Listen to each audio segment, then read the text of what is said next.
আজকের তরুণরা পৃথিবীর সবচেয়ে শক্তিশালী প্রজন্ম বলে মন্তব্য করেছেন প্রধান উপদেষ্টা ডক্টর ইউনূস।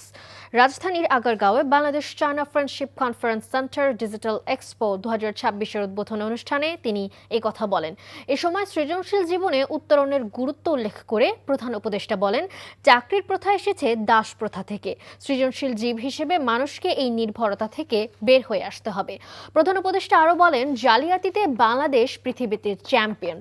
খারাপ কাজে বাংলাদেশ সৃজনশীলতা ব্যবহার করেছে। এবারের এক্সপোতে উদ্ভাবনী তরুণদের দক্ষতা প্রদর্শন এবং স্থানীয় প্রযুক্তি পণ্যের প্রচারকে সর্বোচ্চ অগ্রাধিকার দেওয়া হয়েছে। দর্শনার্থীদের সুবিধার্থে পুরো মেলা প্রাঙ্গণকে কয়েকটি বিশেষ জোনে ভাগ করা হয়েছে। 4 দিনব্যাপী এই আয়োজনে 5টি গুরুত্বপূর্ণ সেমিনার এবং 4টি প্যানেল আলোচনা অনুষ্ঠিত হবে।